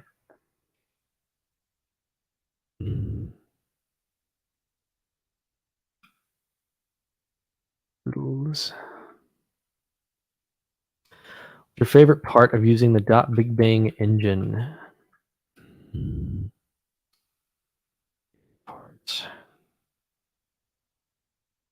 I think my favorite thing is probably how quickly you can throw something together, like when you're experimenting with something. With the like live script updates and like with being able to use assets that people have made public, we just have this huge library of assets, and so it's very convenient to just get going with something. It's like, oh, today I want to make a game where you drive a car, and like you can go find a car and find a road and find a bunch of stuff, and have like a little mock-up of your idea pretty quickly. And the scripting system is pretty convenient, especially when you're in that like exploration phase and you just want to like go make something.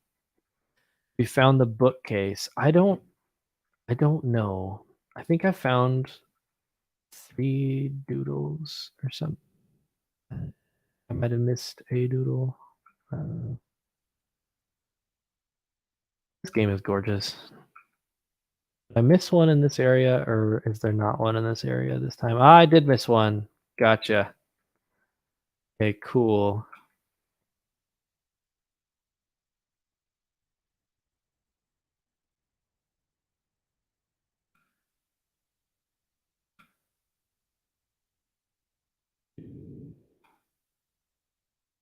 Sorry, I got engrossed in the game again.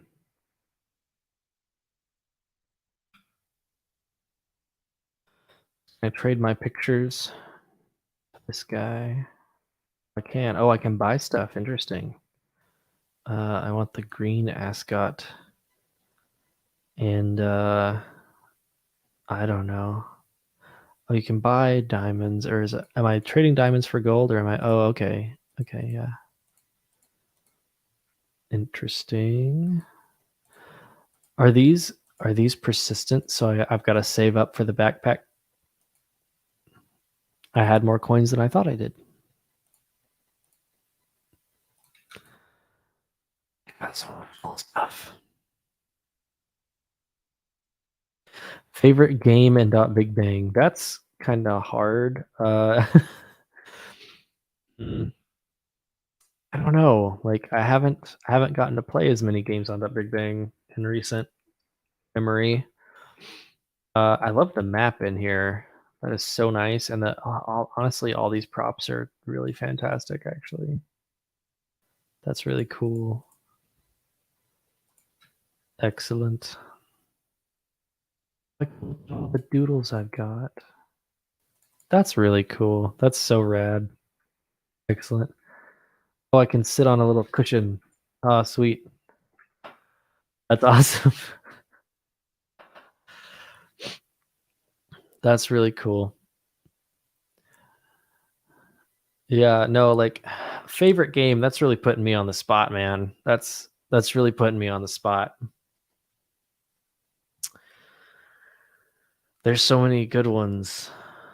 Like, I don't know. I actually which like Thrust Heroes is fun. I also would feel bad listing my own games in the list, but some of the games are pretty fun. They're pretty fun.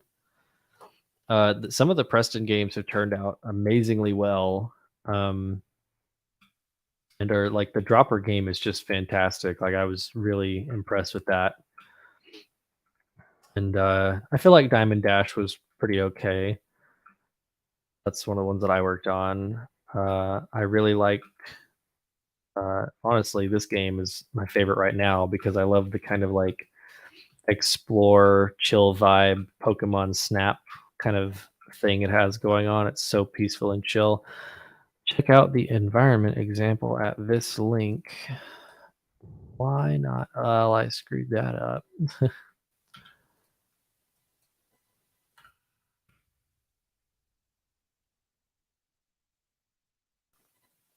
Yeah, here's the environment examples that Boo Radley and Punkarella made.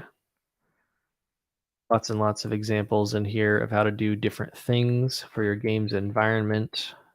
Just as you can see, this is a massive area with just an absurd wealth of examples. Um, they talk about like subtleties in the collision system. They talk about how you can make different effects, like this bathtub that you can stand in. Talk about all kinds of cool stuff in here. So if you do use Big Bang, definitely come check out this game and the other example games that have been posted because there's just so much fantastic stuff in here. So much fantastic stuff.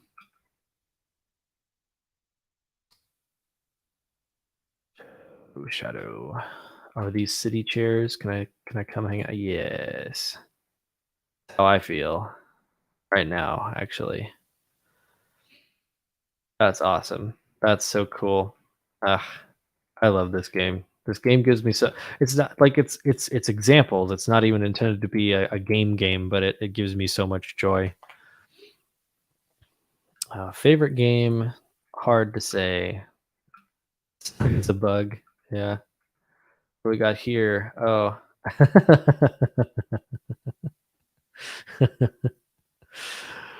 That's amazing. Interesting. I haven't even seen some of these examples myself. It's really funny. Is yeah, doing all the classic techniques. It's over here in the across the Rainbow Bridge.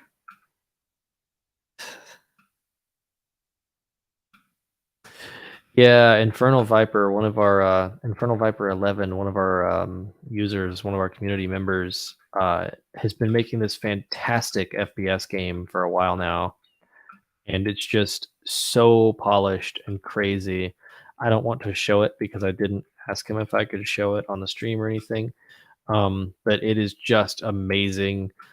Just like the level of animation that he has achieved and stuff is just really, really impressive work. It's really cool stuff, and it's really, really cool. Oh, these are animated. I hadn't noticed.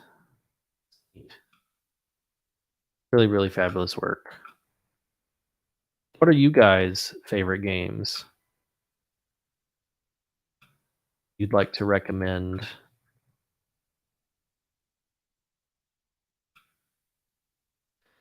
This whole area is apparently made of only 4 objects that have been scaled and rotated. That's pretty impressive. There's like an ice cave.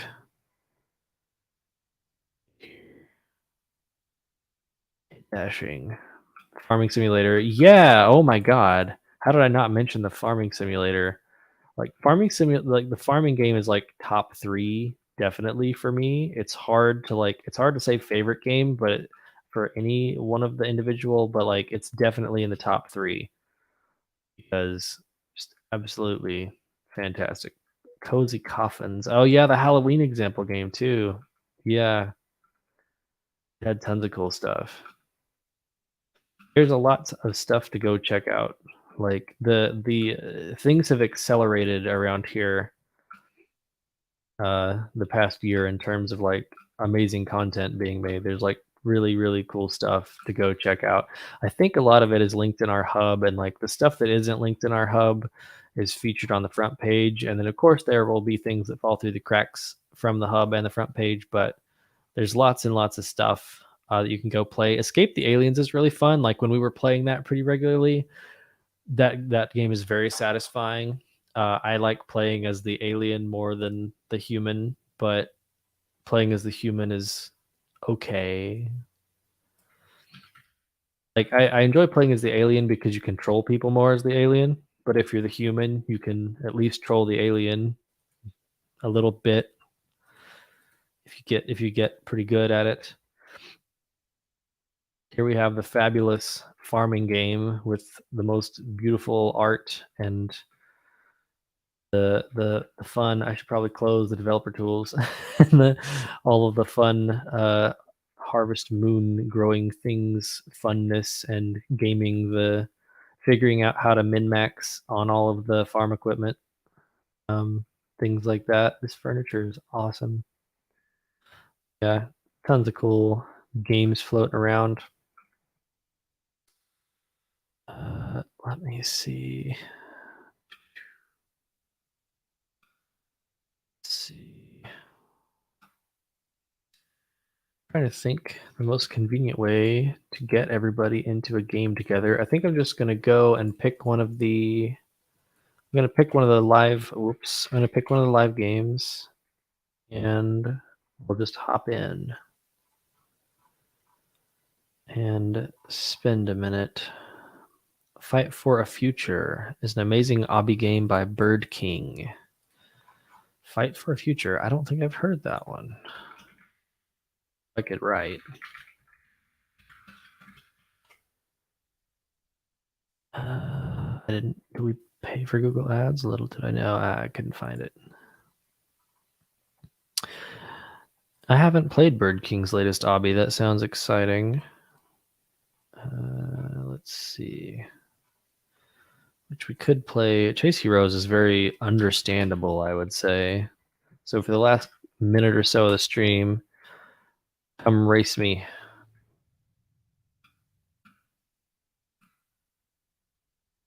You will lose the race because it's already running. Oh, somebody posted the obby course. All right. Running out of time here, but I'll pull it up anyway. We'll check it out. All right. Last second. Okay. Well, that's fine. Either way. Oh, this is cool. All right. This is a super cool user game. If it's okay with the host, I will drop this link as something to check out briefly. And then I suppose I will sign off. I don't want to go over. It's been an honor to come talk to you all and hang out. Hope everybody has a great jam. Hope everybody has tons of fun, learns something interesting. I hope to see some of you on Dot Big Bang and check out all the cool stuff you make. And we're here to help, of course, if you got any questions or have any needs. But huge thanks to Global Game Jam for having me here. I appreciate it a lot. And hope everybody has a great jam. Thanks.